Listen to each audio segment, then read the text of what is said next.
The courtyard of Ashbourne was painted in copper and dread. The Duke of Westmoreland's prized Icelandic Gyrfalcon had already torn the cheek of an earl and permanently crippled the head falconer. It was a demon of white feathers and razor-sharp talons, shrieking as it descended from the parapet, aiming straight for the frightened stable-boy pinned against the cobblestones. The staff squeezed their eyes shut, waiting for the inevitable spray of crimson. But the scream never came. Instead, a woman stepped into the path of the furious predator. She did not raise a weapon. She did not raise a heavy leather gauntlet. Brietta Croft simply extended her bare hand into the biting wind, and the monster that terrorized a dukedom fell utterly, inexplicably silent. The year was 1888, and the harsh, biting winds of the Yorkshire moors whipped mercilessly against the stone facade of Ashbourne Manor. Ashbourne Manor, the 9th Duke of Westmoreland, was a man carved from the same unforgiving granite as his ancestral home. Following a tragic carriage accident in the Swiss Alps 5 years prior, an event that had claimed the life of his young wife and left him with a severe, jagged scar down the left side of his jaw, Ashwin had withdrawn entirely from London society. He shunned the glittering ballrooms of Mayfair, ignored the summons of Queen Victoria's court, and retreated into a world of shadowed corridors and obsessive academic pursuits. His only companions were his books, his silent servants, and his formidable collection of birds of prey. But none was as infamous as Balthazar. Balthazar was a white Gyrfalcon, a magnificent and terrifying creature smuggled from the glacial cliffs of Iceland by a dubious Norwegian merchant named Henrik Fanger. The bird was massive, possessing a wingspan that seemed to swallow the light, and a temperament forged in ice and blood. Unlike the peregrines and merlins that populated the Duke's mews, Balthazar could not be manned. He was a creature of pure, unadulterated rage. The attacks began shortly after the Falcon's arrival. First, it was a careless scullery maid who wandered too close to the weathering yard. The bird had broken its leash, resulting in a flurry of feathers and a heavily bandaged arm. Then came the incident with Lord Henry Cavendish, a foolish aristocrat who had visited Ashbourne, hoping to coax the Duke back to the House of Lords. Cavendish had scoffed at the unruly pigeon and tapped his silver-tipped cane against the iron bars of Balthazar's enclosure. In a blinding flash of white, the falcon struck through the bars, shredding Cavendish's expensive silk cravat and leaving 3 deep, permanent gouges across his collarbone. The local villagers of Whitby whispered that the bird was a manifestation of the Duke's own grief and fury, a cursed animal for a cursed man. The head falconer, a gruff Irishman named O'Shea, pleaded with Ashwin to have the beast put down. "It's not a bird, Your Grace," O'Shea had muttered, clutching a hand that was missing half of its index finger, Balthazar's latest handiwork. "It's the devil wearing feathers. Shoot it before it takes a life." But Ashwin refused. He saw something in the falcon's untamable violence that mirrored his own fractured soul. He ordered heavier chains, thicker iron bars, and absolute isolation for the creature. Balthazar became a prisoner, and his shrieks echoed across the moors every twilight, a haunting lullaby for the Duke of Westmoreland. Miles away, in a cramped, draughty flat above a bookstore in Edinburgh, Brietta Croft was running out of options. Brietta was the daughter of the late Richard Croft, once the most celebrated master falconer to the Earl of Derby. Richard had been a man of immense talent, but terrible financial sense.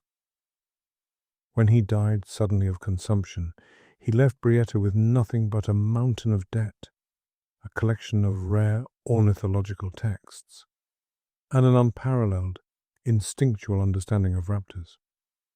For years, Brietta had worked in the shadows, ghostwriting articles for male naturalists and submitting detailed behavioral studies to the publisher John Murray under the pseudonym B.R. Croft. She was desperate to publish her magnum opus, a comprehensive study on the psychological conditioning of large raptors. But John Murray's editors required field observations of the rarest species, specifically the northern Gyrfalcon, to justify the printing costs. There was only one such bird in the British Isles, and it resided at Ashbourne Manor. With her landlord threatening eviction and her father's creditors circling like vultures, Brietta spent her last few shillings on a third-class train ticket to Yorkshire. She arrived at the wrought-iron gates of Ashbourne on a bleak Tuesday afternoon, carrying a worn leather satchel, a tweed coat that offered little protection against the cold, and a letter of introduction she had forged from a prominent member of the Royal Zoological Society. The imposing housekeeper, Mrs. Higgins, took one look at the wind-blown, determined woman on the doorstep and sneered. "The Duke does not receive visitors, especially not female peddlers." "I am not a peddler," Brietta replied, her voice remarkably steady despite her shivering frame. "I am an ornithologist, and I am here to see Balthazar." The mention of the falcon's name made Mrs. Higgins pale. The heavy oak door was slammed in her face. But Brietta Croft was not a woman who gave up easily. She set up camp in the ruins of an old shepherd's hut just outside the estate's property line, waiting. She spent 3 days observing the estate through her father's brass spyglass, studying the routines of the guards, the servants, and the distant, tragic figure of the Duke, who walked the battlements at dawn like a ghost, haunting his own life. She also watched the aviary.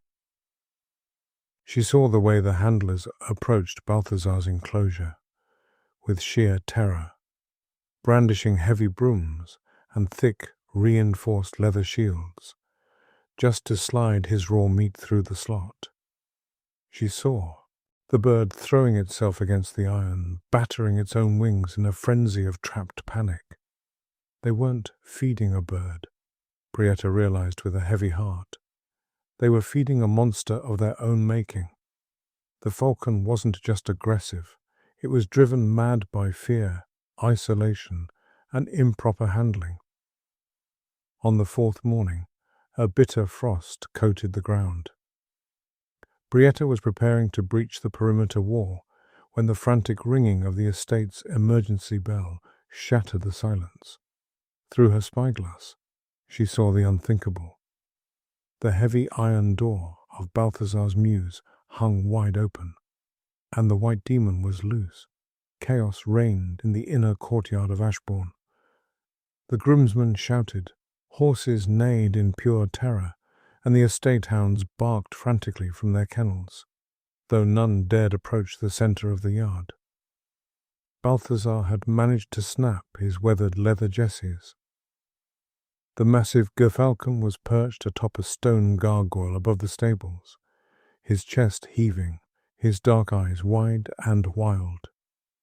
The tip of his beak was stained red, the blood of the handler who had carelessly left the latch unsecured. Ashbourne Manor rushed out of the manor's grand double doors, still wearing his dressing gown, his scarred face pale with a mixture of horror and realization. He carried a heavy hunting rifle in his hands. He had promised himself he would protect his staff, even if it meant destroying the only creature that matched his internal agony. "Get back," Ashbourne bellowed, his voice commanding and harsh. "Everyone, clear the courtyard." O'Shea, the one-fingered head falconer, was already backing away, clutching a pitchfork. "Shoot him, Your Grace, he's eyeing the boy."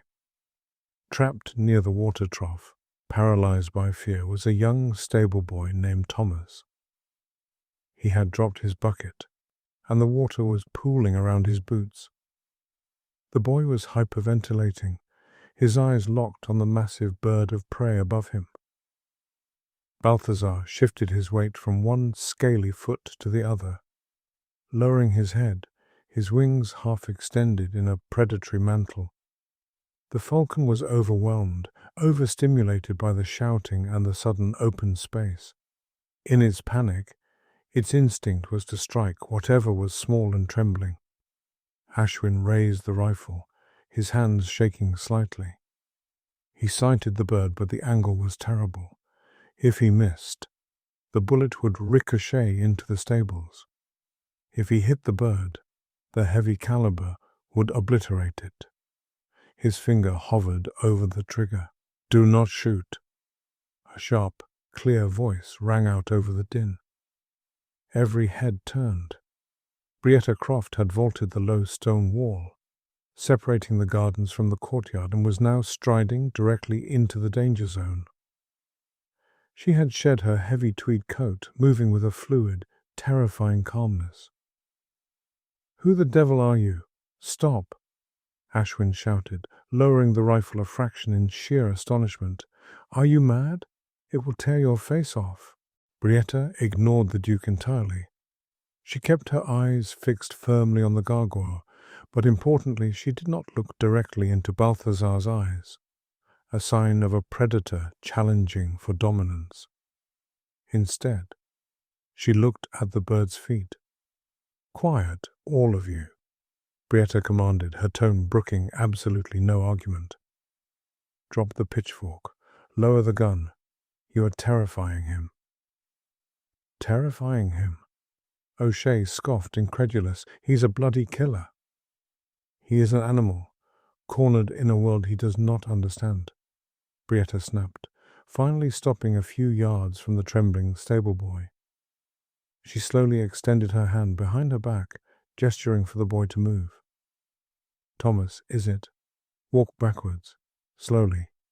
Do not turn your back to him." The boy obeyed, inching away until he was safely behind the heavy wooden doors of the stable. Now, it was only Brietta and the falcon. Balthazar shrieked, a piercing sound that made the Duke wince. The bird launched itself from the gargoyle. The courtyard erupted in gasps as the white mass of feathers plummeted downward. Ashwin raised his rifle again, his heart hammering against his ribs, but Brietta stepped directly into his line of sight, blocking the shot. The falcon did not attack her. Instead, confused by her lack of aggressive movement or fear, Balthazar landed heavily on the edge of the stone water trough, just 4 feet away from Brietta. He mantled his wings, clicking his beak aggressively, warning her to stay back. Ashwin watched, paralyzed by a strange mixture of awe and dread. He saw the woman slowly reach into the leather pouch at her waist. The staff held their breath, expecting her to pull out a weapon or a heavy lure. Instead, she pulled out nothing. Brietta began to hum. It was a low, resonant, guttural sound, a technique her father had learned from the nomadic falconers of the Eurasian steppes. It was a frequency that mimicked the calming vibrations of a mother bird in the nest. She took a slow, deliberate step forward. Balthazar hissed, raising a massive talon. "He will maim you, woman." Ashwin finally shouted, stepping forward. "Step away." "If you move closer, Your Grace, I cannot guarantee your safety or his," Brietta said softly, without turning around. "He is not attacking out of malice. He is attacking because his talons are overgrown, causing him immense pain when he perches. He is attacking because you feed him dead meat instead of allowing him to hunt, dulling his mind and rotting his spirit. And he is attacking because he smells your fear." Ashwin stopped dead in his tracks. How could she possibly know about the overgrown talons? The handlers hadn't been able to get close enough to inspect his feet for months. Brietta took another step. She was now mere inches from the bird. She raised her left hand. She wore no gauntlet, no thick leather to protect her flesh. The pale, bare skin of her wrist and fingers was completely exposed to a beak that could easily snap a human finger bone in half. Balthazar lunged, snapping his beak inches from her face. Brietta did not flinch. She did not blink. She held her bare arm steady, parallel to the ground, offering it not as a challenge, but as a sanctuary. With her right hand, she slowly, agonizingly slowly, produced a tiny piece of fresh, raw quail from her pouch. Meat she had trapped and prepared herself that very morning. She did not toss it. She held it near her bare wrist. "Come," she whispered. The hum vibrated in her throat. The courtyard was dead silent. The wind seemed to hold its breath. Balthazar looked at the meat, then at the bare, fragile arm, and finally up at Brietta's face. He found no fear there, only a profound, ancient respect. With a heavy rustling flutter of wings that kicked up dust around them, Balthazar hopped. He did not sink his talons into her flesh. With shocking gentleness, the massive predator stepped onto Brietta's bare forearm.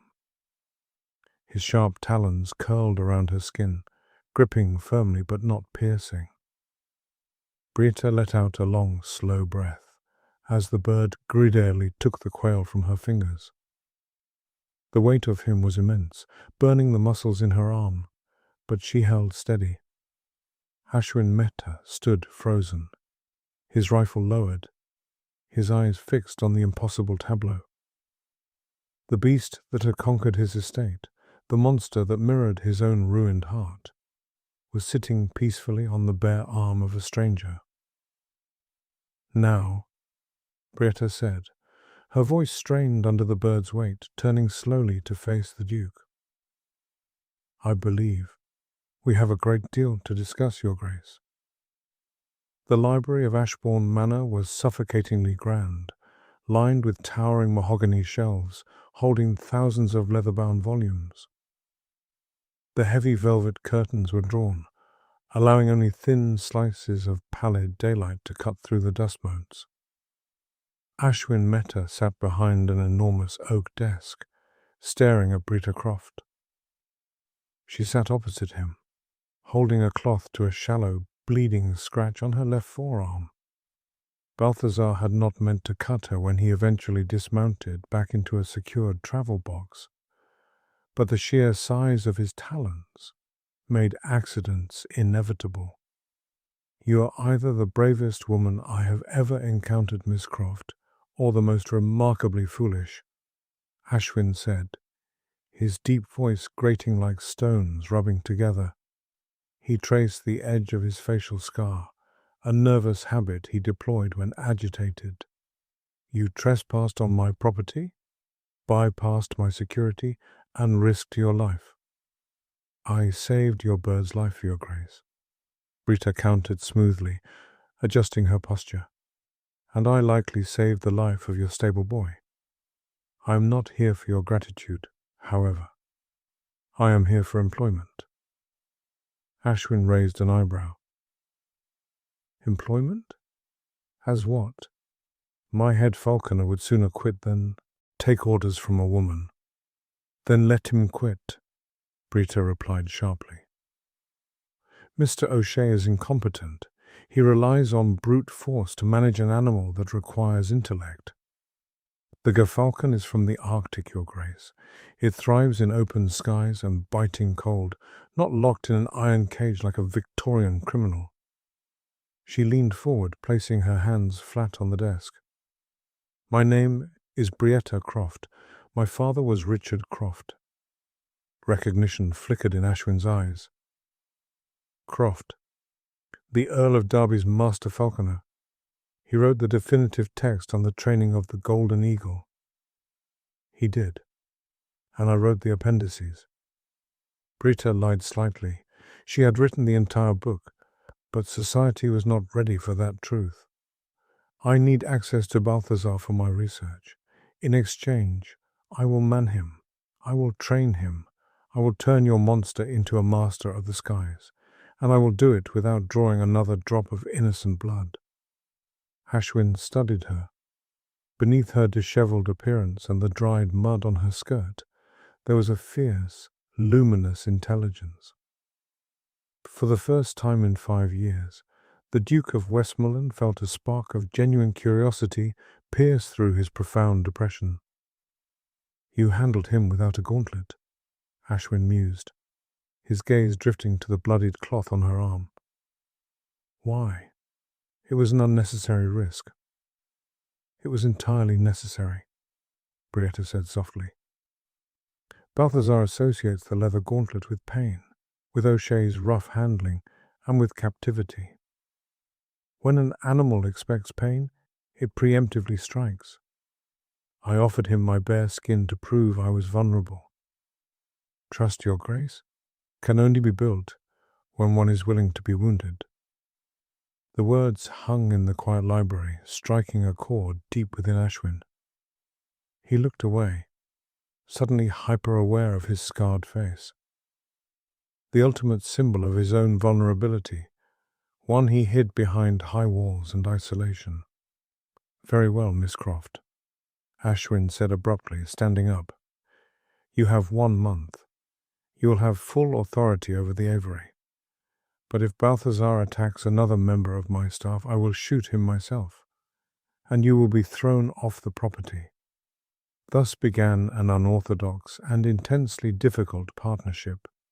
Brietta moved into a small room near the stables. From dawn until dusk, she worked with the massive white Falcon. She redesigned his mews, removing the iron bars and replacing them with vertical wooden slats that wouldn't damage his flight feathers. She filed down his overgrown talons and beak while he was hooded, a terrifying process that left her drenched in sweat. But the real challenge was the training. Brietta insisted that Ashwin be present for the sessions. He is your bird, she told him one brisk morning out on the moors. He must bond with you, not just me. You must stop projecting your anger onto him. Ashwin, bundled in a heavy greatcoat, watched as Brietta, now wearing a proper, custom-fitted gauntlet, flew Balthazar on a long creance line. The bird was magnificent in the air, a white ghost cutting through the grey Yorkshire sky. I project nothing, Ashwin replied defensively. You hide behind him, Brietta said, not taking her eyes off the bird as she swung the feathered lure. You let people believe he is a monster, so they will leave you alone. It is a brilliant, cowardly strategy. Ashwin flushed angrily, stepping toward her. You overstep your bounds, Miss Croft. I am a scientist, Your Grace. I observe behavior. Yours is as transparent as the Falcon's. She blew a sharp whistle, and Balthazar plummeted from the sky, striking the lure with the force of a cannonball. Over the next 3 weeks, a strange, unspoken tension grew between them. The hostility melted into mutual respect, and then into something deeper. Ashwin found himself seeking out Brietta's company, lingering in the mews, drawn to her unyielding spirit and the way she looked at the world. Not as something to be feared, but understood. Brietta, in turn, saw past the Duke's scarred visage and gruff exterior to the deeply wounded, intensely loyal man beneath. But just as Balthazar was beginning to show signs of true domestication, disaster struck. It was late one evening when Brietta went to the mews to check the bird's water. She found Balthazar on the floor of his enclosure, convulsing violently. His brilliant white feathers were puffed up, his eyes rolling back in his head. He was regurgitating a foul-smelling black sludge. Panic seized her. She threw open the door and dropped to her knees, cradling the massive bird, ignoring the danger of his thrashing talons. "Ashwin!" she screamed, abandoning propriety. "Ashwin, help!" The Duke arrived moments later, a lantern in hand, his face draining of colour.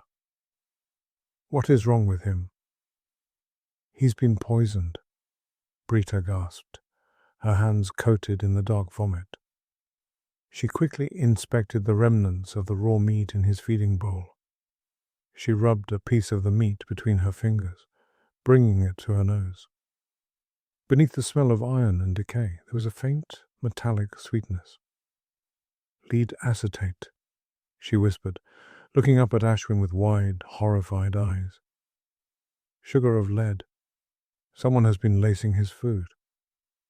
"That's impossible," Ashwin said, though his voice betrayed his sudden dread. "Only O'Shea and I have access to his feed." Brietta stood up, her mind racing. "It wasn't a sudden dose. This is a slow accumulation. That's why he was so erratic, so vicious when I first arrived. He wasn't just mad with fear. He was suffering from neurological poisoning. Someone has been slowly trying to kill him." "But why?" Ashwin demanded, looking at the suffering creature on the floor. Brietta looked at the Duke, a cold realization settling over her. She remembered the hostility of the staff, the whispers in the village, and the fact that Ashwin, the hairless Duke of Westmoreland, had secluded himself with this bird. If Ashwin were deemed incompetent, or if he were to meet with a tragic accident caused by his beloved mad Falcon, the estate would pass to his estranged cousin, Lord Reginald, a man heavily in debt to gambling syndicates in London. "They weren't just trying to kill the bird, Ashwin," Brietta said, her voice trembling slightly. "They were trying to drive the bird mad enough to kill you. And if that failed—" Before she could finish her sentence, the heavy wooden door of the mews slammed shut behind them, the iron deadbolt sliding into place with a deafening clack. They were locked in, and the smell of kerosene suddenly began to waft under the door. The sharp, acrid stench of kerosene bled through the floorboards, instantly overpowering the metallic scent of Balthazar's sickness. Outside the heavy oak door of the mews, the unmistakable scratch hiss of a lucifer match striking stone echoed in the dead of the Yorkshire night. "Ashwin, the slats!" Brietta shouted, coughing as a thick plume of grey smoke began to curl beneath the doorframe. Flames erupted with a sudden violent whoosh, catching the oil-soaked exterior of the wooden structure. The fire crawled up the walls with terrifying speed, painting the interior of the mews in a hellish, dancing orange light. Balthazar, already weakened by the lead acetate ravaging his nervous system, let out a weak, rattling hiss. The heat was rising exponentially, turning the enclosed space into a suffocating oven. Ashwin threw his entire weight against the reinforced door, his shoulder hitting the oak with a sickening thud. It did not budge. The deadbolt was solid iron, designed to keep a predator in, and now it was keeping them entombed. "It's no use," Ashwin bellowed over the roar of the encroaching fire. He spun around, his eyes frantically scanning the smoke-filled room. "The windows!" "I replaced the iron bars with wood, remember?" Brietta yelled back, her eyes watering profusely. She had stripped off her outer cardigan and was using it to shield the convulsing Falcon from the falling cinders. "The vertical slats. They are strong, but they aren't iron." Ashwin wasted no time. He grabbed the heaviest object in the room, a solid brass weighing scale Brietta used to measure the Falcon's daily meat intake, and charged at the slatted windows. The wood outside was already catching fire, the heat radiating against his scarred face. But he felt no fear, only a primal, surging desperation to protect the woman and the creature cowering behind him. With a roar that rivaled the inferno, the Duke of Westmoreland swung the heavy brass base into the center of the wooden slats. The wood splintered. He swung again, ignoring the flames that licked at his knuckles, singing the cuffs of his expensive linen shirt. On the third strike, a massive section of the window frame gave way, collapsing outward onto the frosty grass of the weathering yard. "Bring him!" "Now!" Ashwin commanded, reaching his hands through the jagged, burning gap. Brietta gathered the massive, incapacitated Gyrfalcon into her arms. Balthazar was a dead weight, his brilliant white plumage already stained with soot and ash. She hoisted the bird toward Ashwin, who grabbed the heavy leather jesses and pulled the creature through the opening, dropping him safely onto the cold, wet grass. Ashwin reached back in, his hands grasping Brietta's waist. With a surge of adrenaline, he hauled her through the burning window, just as the roof of the mews began to groan and collapse inward. They tumbled onto the frost-covered lawn, coughing violently, their lungs burning from the toxic smoke. Behind them, the mews caved in on itself, sending a shower of golden sparks into the black sky. The estate bell began to ring frantically as groomsmen and servants, roused from their sleep, poured out of the manor holding buckets of water and sand. "O'Shea!" Ashwin roared, his voice cutting through the chaos. He staggered to his feet, his eyes wild, searching the faces of his staff. "Where is O'Shea?" But the gruff Irishman was nowhere to be found.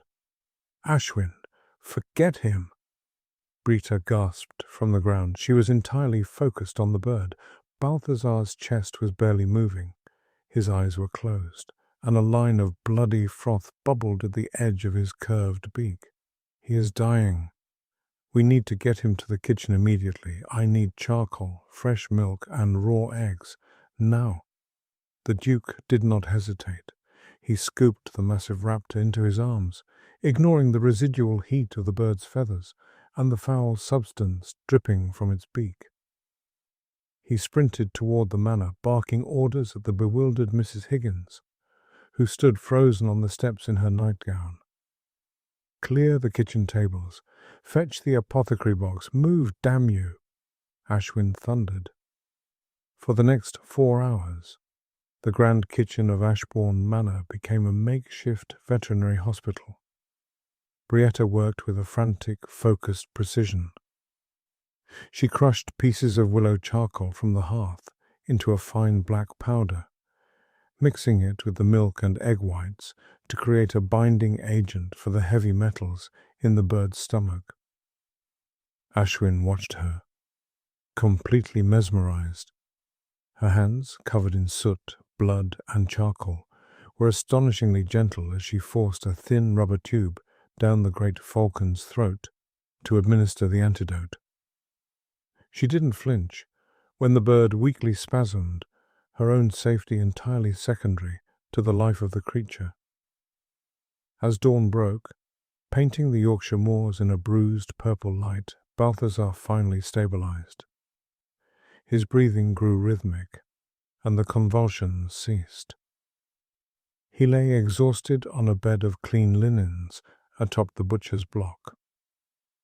Brietta slumped back into a wooden chair, wiping her forehead with the back of her wrist, leaving a stark black smear of charcoal across her pale skin. She was exhausted, trembling, and utterly beautiful. Ashwin walked over to her, grabbing a clean, damp towel from the basin. He knelt beside her chair, an action so unprecedented for the Duke that the 2 scullery maids lingering by the door gasped softly before quickly exiting the room. "You saved him," Ashwin said, his voice dropping to a rough whisper. He gently took her face in his hands, using the damp towel to wipe the soot from her cheek. Brietta looked at him, her heart hammering an entirely different rhythm than it had during the fire. She looked at the jagged scar on his jaw, no longer seeing a disfigurement, but a testament to survival. "We saved him, Ashwin. You broke the window. You carried him. I have spent 5 years running from death," Ashwin murmured, his thumb brushing against her lower lip. "Tonight, because of you, I chose to fight it." He leaned in, the distance between them vanishing. His lips met hers, hesitant at first, then desperate, tasting of smoke, ash, and the undeniable intoxicating surge of being alive. Brietta leaned into the kiss, her hands coming to rest on his broad shoulders, anchoring him and herself in the aftermath of the inferno. The following morning brought the bitter taste of reality. The smoking ruins of the Mews stood as a blackened monument to the betrayal within Ashbourne's walls. Ashwin had ordered a complete lockdown of the estate. No one was permitted to leave. But it was too late. A search of the grounds confirmed that O'Shea had stolen a horse and fled into the night. Ashwin and Brietta stood in the head falconer's abandoned quarters. It was a meagre, filthy room above the stables, smelling sharply of stale ale and old leather. "He left in a hurry," Brietta noted, nudging a spilled trunk with the toe of her boot. "He didn't even take his best gauntlets." Ashwin was methodically tearing the room apart, his jaw clenched in a tight line of fury. He ripped the thin mattress from the cot, overturning the wooden frame. A man does not attempt to murder a duke and burn down his property without a substantial financial incentive. O'Shea was a drunkard, but he was not an evil mastermind. Ashwin's hands paused. Beneath a loose floorboard near the wash basin, a small, polished mahogany lockbox was hidden. He smashed the lock with the heel of his boot and flipped it open. Inside were 50 golden sovereigns, more money than O'Shea would make in a decade, and a folded piece of heavy, cream-coloured parchment. Ashwin unfolded the letter. Brietta watched as the blood slowly drained from his face, leaving his scar a stark, angry red against his pale skin. "What is it?" she asked softly, stepping closer. Ashwin handed her the paper. It was a promissory note outlining a payment schedule. But it wasn't the numbers that made Brietta's breath catch. It was the wax seal at the bottom. It bore the crest of the Brimstone Club, an exclusive, notoriously corrupt gentlemen's club in Pall Mall, London. And beneath the seal was a signature, written in elegant, looping script. Lord Reginald Mehta. "My cousin," Ashwin whispered, his voice dangerously hollow. "He couldn't wait for my grief to kill me. He couldn't wait for the Falcon to do it. He paid O'Shea to poison Balthazar. Knowing the bird would become uncontrollably violent, he hoped the beast would maul me to death. And when I arrived and tamed Balthazar," Brietta realized, the puzzle pieces snapping together in her brilliant mind, "I ruined his plan.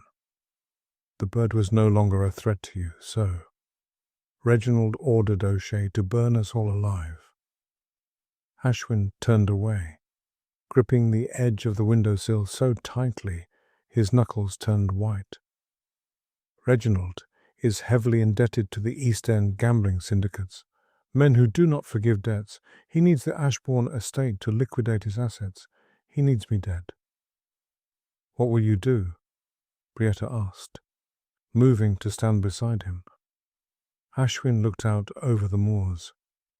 For 5 years, this landscape had been his prison, a self-imposed exile to punish himself for the carriage accident that took his wife. He had hidden from the world, allowing men like Reginald to believe he was broken, weak, and waiting to die. "I am going to London," Ashwin stated, his voice ringing with a cold, terrifying authority. "I am going to Mayfair, and I am going to remind my dear cousin precisely why the Meta family crest bears a falcon with bloody talons." "You cannot go alone," Brietta said immediately. "Reginald has the backing of dangerous men. He has the Brimstone Club." "I will not be alone," Ashwin replied, turning to look at her, his eyes blazing with a fierce, protective light. "I am contacting Inspector Frederick Aberline at Scotland Yard. He owes my father a debt from the Whitechapel riots, and—" He hesitated, looking at Brietta. "I want you to come with me. You and Balthazar." Brietta was stunned. "Balthazar? He is recovering. He cannot travel." "He is stronger than you think, Brietta, and he is the only living proof of the poison used by O'Shea. We need him." Ashwin stepped closer, taking her hands in his. "More importantly, I need you. I spent years in the dark, Brietta. You brought the light back. I will not leave you here where Reginald's men might return." 3 days later, the private train car of the Duke of Westmoreland cut through the English countryside, hurtling toward the smog-choked skies of London. Inside the opulent, velvet-lined carriage, Balthazar sat perched on a heavy silver stand, his eyes hooded to keep him calm during the journey. The great bird was still thin, his movements slightly lethargic, but the venom was out of his system. Occasionally, he would let out a soft, trilling sound, and Brietta would offer him a small piece of washed meat from her bare fingers. Ashwin sat opposite them, reviewing a stack of legal documents and telegrams from Inspector Aberline. He looked entirely different. Gone was the dishevelled, haunted recluse of Ashbourne. He was dressed in a razor-sharp charcoal suit, a silver pocket watch gleaming at his waistcoat. He looked every inch the powerful, formidable duke he was born to be. "You are staring, Miss Croft," Ashwin murmured, without looking up from his papers, a faint, teasing smirk playing on his lips. Brietta flushed, adjusting the cuffs of her new emerald-green travelling dress, a gift Ashwin had insisted upon purchasing for her before they left Yorkshire. "I am merely observing, Your Grace. It is my profession." Ashwin set the papers aside and moved to sit next to her on the plush velvet bench. He reached out, gently removing the leather hood from Balthazar's head. The falcon blinked, adjusting to the dim light of the carriage. Balthazar looked at Ashwin, not with the wild hostility of the past, but with a quiet, observant intelligence. Ashwin offered the bird his own leather-gloved forearm.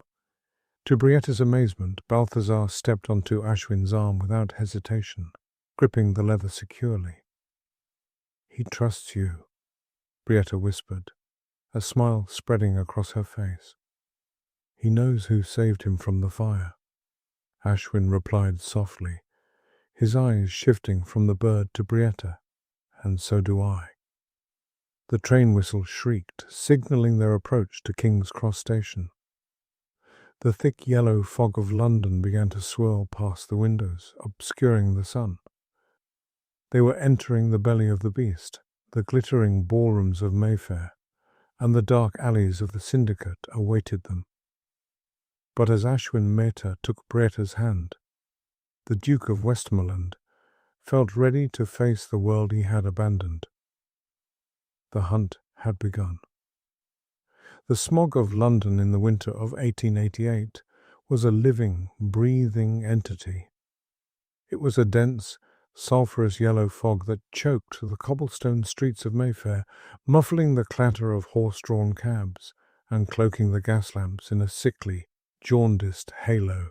For Ashwin Mehta, returning to his sprawling, long-abandoned townhouse in Grosvenor Square, felt like stepping back into a crypt. The furniture was draped in heavy Holland covers. looking like the ghosts of the high society life he had violently rejected 5 years prior. But as Brietta Croft walked through the grand foyer, her eyes wide with analytical fascination rather than aristocratic judgment, the shadows of the house seemed to recede. She did not see a tomb. She saw a base of operations. Within an hour of their arrival, Inspector Frederick Aberline of Scotland Yard was seated in the Duke's drawing room. Aberline was a pragmatic, deeply exhausted man whose eyes carried the heavy burden of policing Whitechapel. He nursed a glass of Ashwin's finest Scotch, listening intently as Brietta laid out the lead acetate poisoning the fire and the promissory note bearing Lord Reginald's seal. "Your cousin is a fool, Your Grace," Aberline grunted, setting his glass on the mahogany table. "He is in debt to Silas Greaves, one of the most vicious extortionists in the East End. Greaves doesn't wait for inheritances, he forces them. Reginald paid O'Shea to orchestrate an accident so he could liquidate the Ashbourne estate and pay off his markers. But a piece of parchment and a missing, drunken falconer are not enough to bring down a peer of the realm in a court of law. We need a confession, or we need him to attempt the act again with witnesses. Reginald operates in the shadows of the Brimstone Club," Ashwin replied, his jaw tight. "He will not confess in a parlour. He is a coward who pays others to wield the knife." Brietta, who had been quietly stroking the feathers of a hooded Balthazar, perched on a makeshift stand by the hearth, spoke up.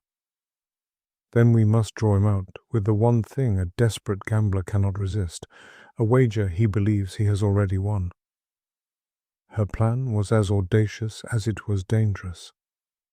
Under Aberline's supervision, Ashwin sent a hand-delivered, wax-sealed invitation to Lord Reginald's lodgings. The letter stated that the Duke of Westmoreland had survived the fire, but his prized Gyrfalcon was gravely injured and required assessment at the private veterinary aviaries of the Royal Zoological Society in Regent's Park. Furthermore, Ashwin claimed to be finalizing his will, citing his declining mental health and the curse of the bird. He requested his cousin's presence to discuss the handover of the estate.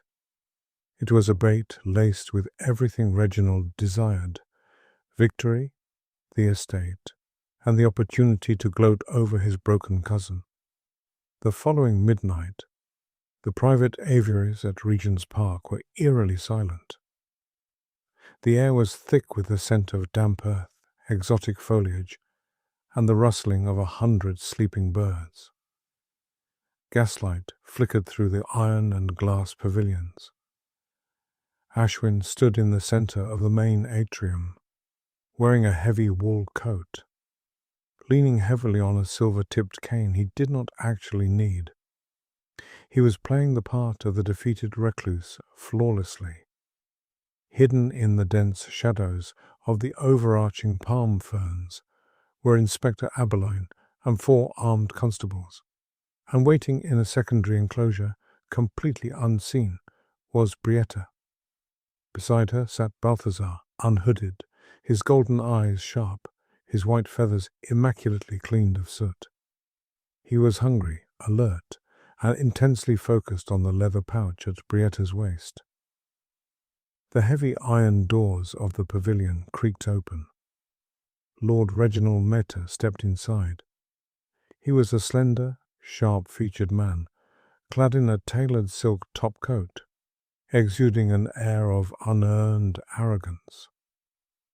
Beside him was a hulking, brutally scarred man with a bowler hat pulled low over his eyes, Thomas Blackwood, Silas Greaves's chief enforcer. "Ashwin," Reginald called out, his voice dripping with faux sympathy as he approached the centre of the atrium. "Good God, look at you." The fire at Ashbourne was in the papers, a tragedy, and your face. It seems the years of hiding have done nothing to improve your disposition." Ashwin gripped the head of his cane. "You came quickly, Reginald?" "When the head of the family calls, one answers." Reginald smirked, stopping a few paces away. He glanced around the empty, dimly lit pavilion. "Where is the beast? I was told the devil bird survived." "He is in the back room, dying, I suspect." Ashwin lied, forcing his voice to tremble slightly. "You were right, cousin. I am cursed. The bird was mad. The estate is too much for me. I am ready to sign the deeds over to you, provided you assume the debts and allow me a small stipend to live out my days in Switzerland." Reginald laughed, a sharp, cruel sound that echoed against the glass ceiling. "Switzerland? Oh, Ashwin. You always were profoundly naive. Did you truly think I would leave you alive to potentially contest the transfer once your wits returned?" Reginald nodded to the enforcer beside him. Blackwood reached into his heavy coat and drew a gleaming, long-barreled Webley revolver, aiming it directly at Ashwin's chest. It was so simple. Reginald sneered, pacing like a triumphant victor. "O'Shea was supposed to poison the bird just enough to make it tear out your throat. A tragic accident of a mad, grieving duke. But then you brought that filthy commoner woman into your home, and she ruined it. No matter. The fire was supposed to finish you both. But you are like a cockroach, Ashwin." "You admit it, then?" Ashwin asked, his voice suddenly losing its tremble, ringing with cold, hard steel. "You paid O'Shea to murder me." "Of course I did," Reginald spat. "You hoard the family wealth while wallowing in self-pity over a dead wife. You don't deserve Ashbourne. Greaves needs his money, and I need my title. Shoot him, Blackwood. We will tell the constabulary the mad Falcon attacked him, and I had to put them both down." Blackwood cocked the hammer of the revolver. "Now, Brietta," Ashwin roared, dropping his cane and diving behind a massive stone planter. From the shadows of the secondary enclosure, Brietta blew a sharp, piercing blast on her silver whistle. It was a sound Balthazar knew intimately. It was the command to hunt. Before Blackwood could adjust his aim to the diving duke, a terrifying screech shattered the silence of the pavilion. A massive blur of blinding white feathers plummeted from the upper gallery. Balthazar had not been waiting on the ground. Brietta had released him to the high rafters moments before Reginald entered. The Gyrfalcon struck with the force of a falling anvil, but he did not strike to kill. Brietta had trained him with absolute scientific precision. Using a padded leather dummy shaped like a human arm over the past 3 days, she had conditioned the bird to target the weapon hand. Balthazar's massive, razor-sharp talons slammed into Blackwood's right wrist. The enforcer screamed in agony as the sheer kinetic impact of the 3-pound bird flying at 60 miles an hour snapped his wristbone with a sickening crack. The heavy Webley revolver clattered uselessly to the stone floor. Balthazar immediately pushed off the man's arm, banking sharply in the air, avoiding any counterattack, and circled back toward the rafters, shrieking his dominance over the enclosed space.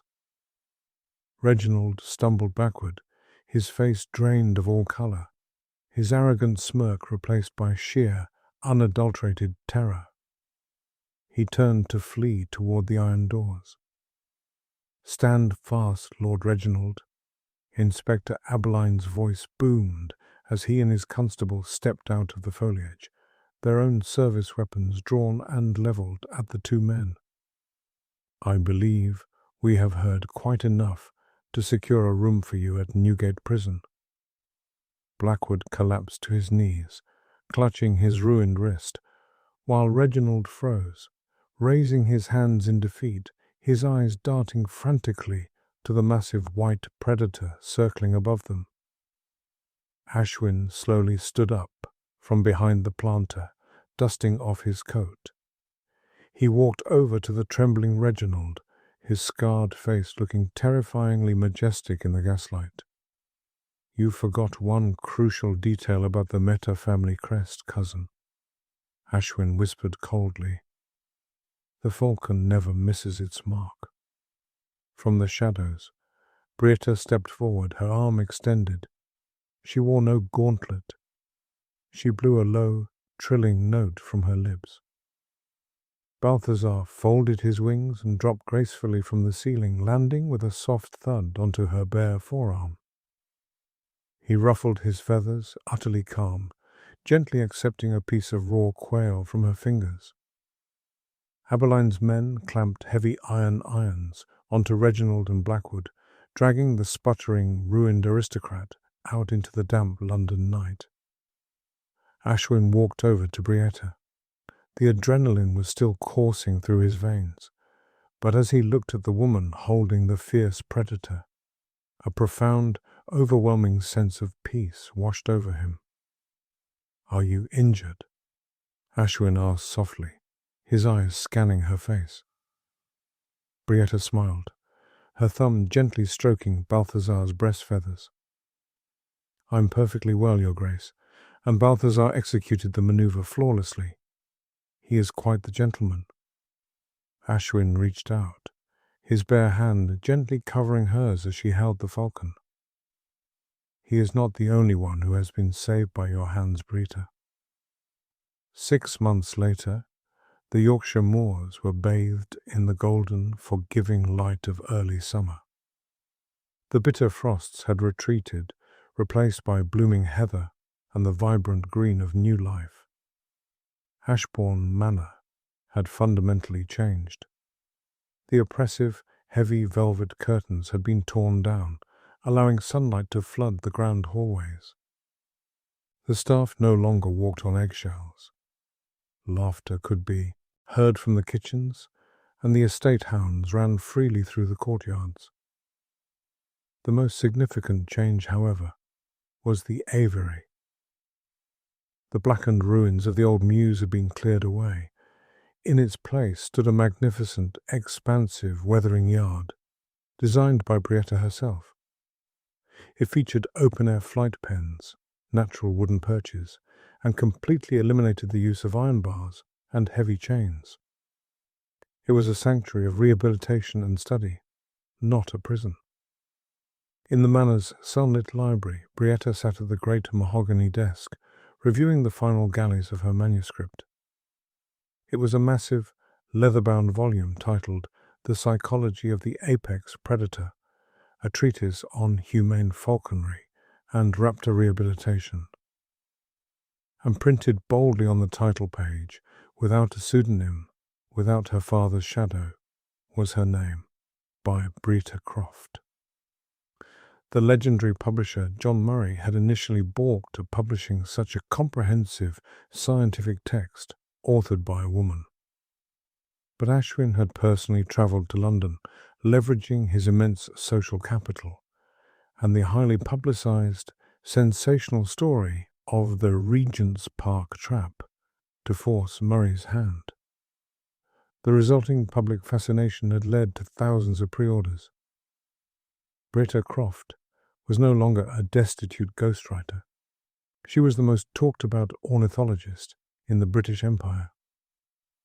The heavy oak doors of the library opened, and Ashwin walked in. He wore a simple, unbuttoned linen shirt and riding breeches, his hair slightly windblown. The deep, jagged scar on his jaw was fully visible. He no longer turned his face away to hide it in the shadows. He carried a silver tray with 2 cups of tea, setting it down gently on the edge of her desk. "Mr. Murray sent a telegram this morning," Ashwin said, a warm, genuine smile lighting up his eyes. "The Royal Society wishes for you to present your findings on Balthazar's conditioning next month. They are calling it a revolution in natural science. Brietta looked up from her papers, her flush of pride colouring her cheeks. I could not have done it without you, Ashwin. You gave me the space, the resources, and the trust. I merely provided the paper, Brietta, Ashwin murmured, walking around the desk to stand beside her chair. You wrote the future. He reached down, gently taking her hand. He traced the faint, silvery scar on her left forearm, the shallow scratch Balthazar had given her on that very first day in the courtyard.